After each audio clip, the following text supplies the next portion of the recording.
I'm going to present spirituality with general semantics, and the two of them you may think may not go hand in hand, but through my research and through reading, I said, you know what, they really do.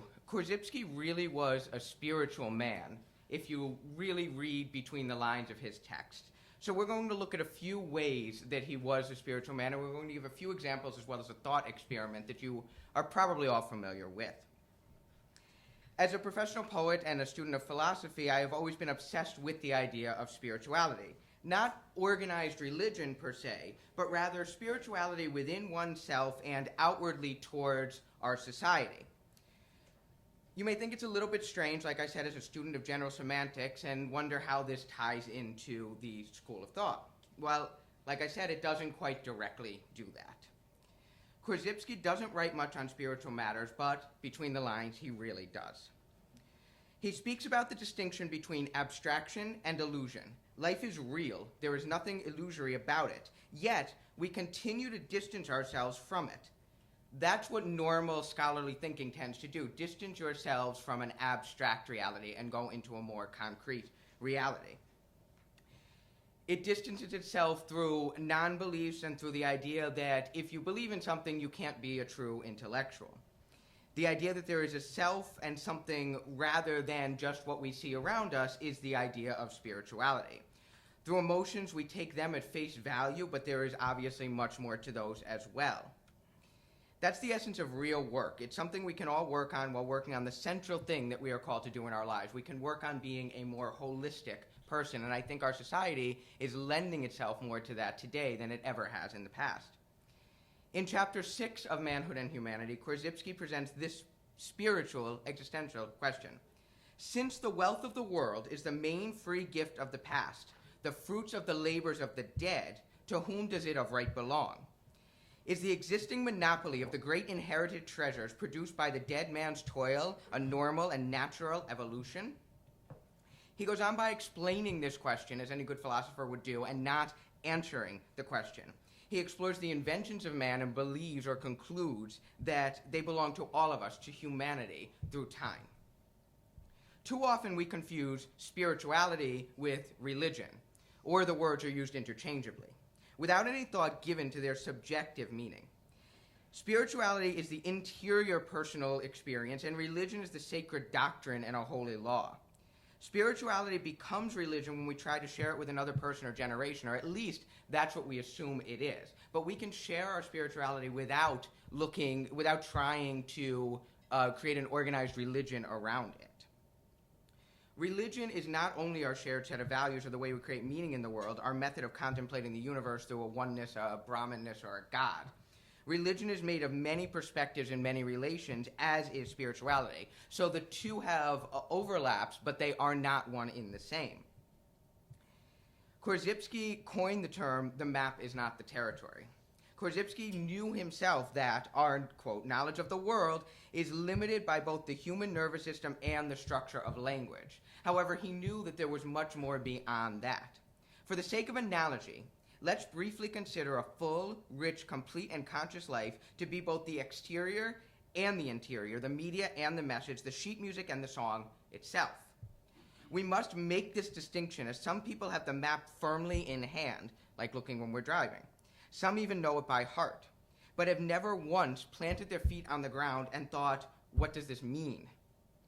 And some people have lived their lives, for one place in their entire lives, but never truly know where they are in orientation to others around them. They've never shared their experience of living in that place with someone else who either, like we all probably do, with our neighbor who may have just moved there, or with the neighbor that's been there for 65 years. If religion then is our spiritual map of the world, which we can assume that it is, even though, like I said, spirituality is different from religion, religion then is the man-made rendering co-created by a collective consciousness, yet always falling short of the ineffable whole of the cosmos, which maps or part of them should we keep and which should we discard in order to make our message and our belief system whole. Where are the unexplored places that we can continue to chart on our own? And this is where our spirituality comes in. Consider then the ancient cartographer's parchment. with whose dark and dangerous areas were illustrated with inky shadows and sea monsters, hence the There Be Dragons reference. There are areas that remained ominous and unknown until some brave, courageous, and most of the time well-funded soul ventured into the darkness and provided detailed reports of the deserts, caves, and cliffs. Are any of these areas left today? That's what we're here to explore through our spirituality. Or what about the bright and colorful Rand McNally road atlases that we all used to take along with us on our road trips as children? They kept many of us active in the back seat during cross-country road trips with their arterial red and blue highways running across each page. But the states sorted alphabetically, not spatially or intuitively, and occasionally you'd hit some road construction that wasn't on the map. Then you'd have to pull out a pencil and chart your own course. How do we sort, classify, and organize the maps that we use today? Well, through our spirit, which, by the way, is different from spirituality. From these subtle changes in roadways, borders, and territories to huge shifts in actual land masses, the world has changed dramatically since these maps were drawn and continues to change faster every day. Take Google Maps, for example. Google Maps provides a modern, interactive, up-to-date rendering of the entire planet delivered to the screens in our vehicles and the devices in our pocket. Every shadow in the corner of the world is now on display at your fingertips. It leads one to wonder what in 50, 60, 500 years from now, how will we look at the spirituality of our map of spirituality? Will we look at it as though the map is finished? Will it always be available at our fingertips? Or will we continue to explore as we evolve? It can easily be agreed that the cosmos for centuries have dictated our spirituality, or at least for the most part. Let's look at two well-known ideas and philosophies that I think you'll all be familiar with. Of course, general semantics and Ken Wilber's all quadrants, all levels map, the AQAL map, through which Wilber attempted to create a four-quadrant model of the cosmos.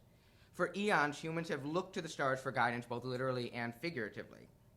Ken Wilber attempted to make this a little bit more of an existential map, something that we can all think about and consider and change. He wanted his map to be ever-evolving, but he did want it still to be concrete.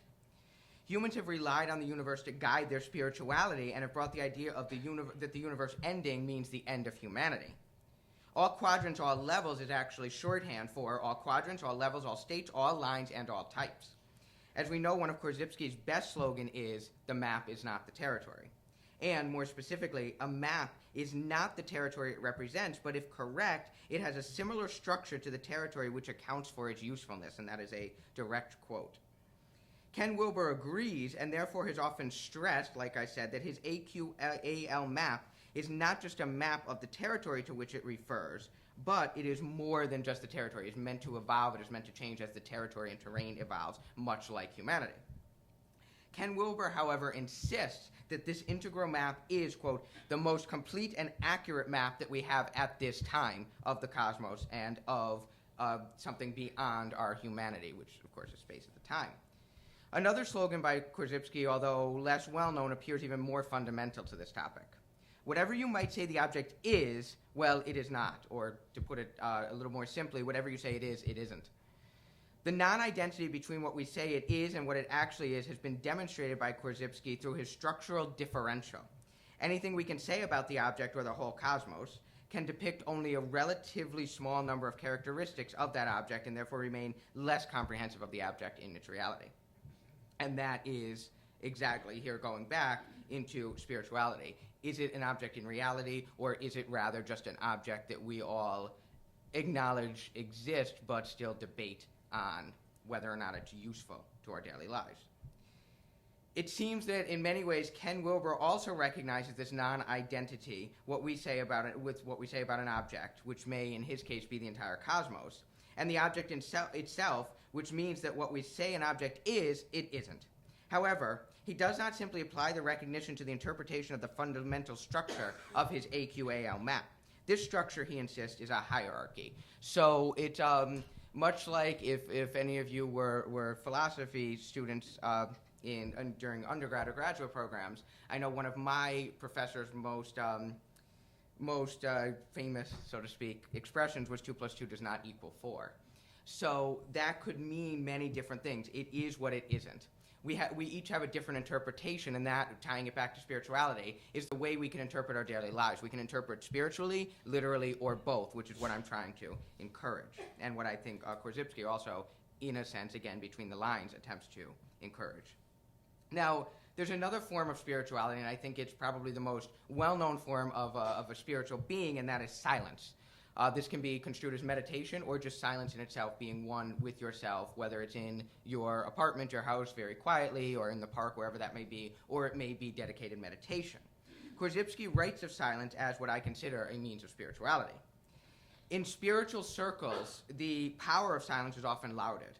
Whether it be vows of silence, thoughtful pauses before speaking, or meditating in silent reflection, letting our outer silence quiet our inner being, silence holds a special place in any introspective or contemplative path. One of my favorite guides in the realm of silence is Ramana Maharshi. He spoke often of the simple and profound power of silence, and in his teaching, he often simply sat silently as people came to see him. That was his entire teaching method. Many reported being swept up in the power of his silence, and many of the recorded encounters between seekers and himself considered of only that silence. I have often heard advice to cultivate silence, and while I intuitively understood of its utility, it was not until I started reading Science and Sanity that the appreciation of silence was grounded in more rational terms. Many believe in the idea of a separate and individual sense of self. Now, I don't personally subscribe to that school of thought. In fact, it's the majority of people believe in that. It seems like Korzybski, through what he writes, may not have either. He may have more agreed with me, but obviously I can't speak for him. We are given a name and an identity, and we follow these things. There is no oneness with the self, but rather a oneness with the world around us, a shared spirituality, if you will. We are given not what we create. What we create, we give to others. Art is created for others. Poetry is created for others. Religion is created for others, not for the self. The self is a projection rather than a living thing. And based on what we've explored, we should look at spirituality in the same light. We try to project it out. We try to project that we are a peaceful, spiritual person, if you will. And that a spiritual person is not necessarily a peaceful person, but they generally work together very well. We try to project that out rather than keep it to ourselves. One of the experiments he gives that many of us have unintentionally been involved in, I'm going to try to ask you to do by yourself or with a partner when you leave here today or during lunch. Now, I have to give you this warning. If you choose to do this with a partner, it's a good idea to let them know that this experiment will likely trigger feelings of frustration and anger. Here is the experiment. Choose a term, any term. Ask your partner or yourself to define that term and write down the definition. Then ask for a definition of each. Then ask for the definition of each term within the definition that you just wrote down. Continue until you hit that point of frustration where the only available reply is either, well, you know that, everyone knows that, or where you've gone full circle and are using terms already defined to define the term in your definition. Now, I'm going to repeat that very briefly because I think it bears repeating. Choose a term.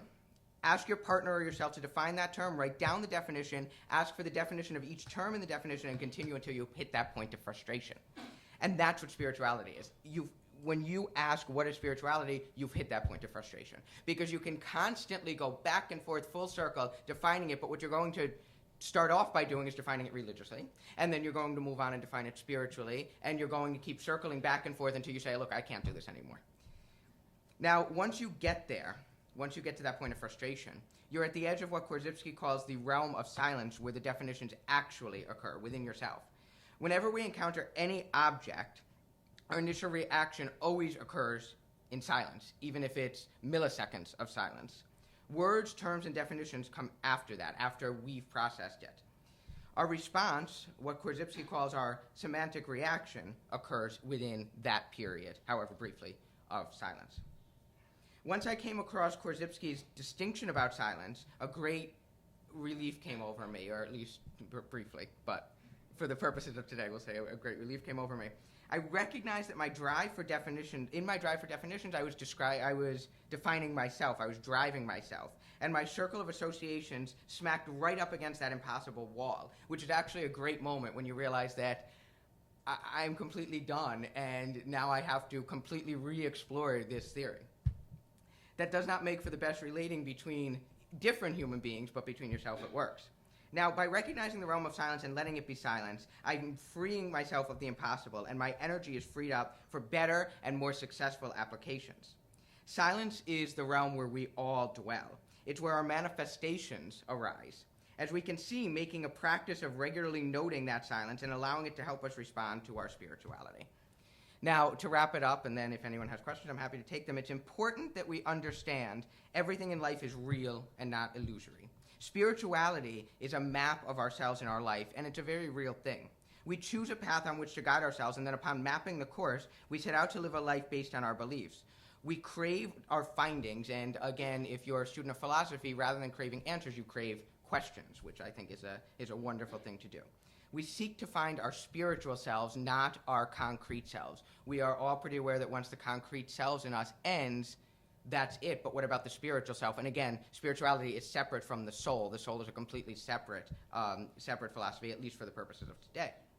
Now, through silence, through contemplation, and through the exploration of the greatest minds, including Korzybski, we can map our lives and be more true spiritual thinkers. So, it turns out Korzybski was an incredibly spiritual man.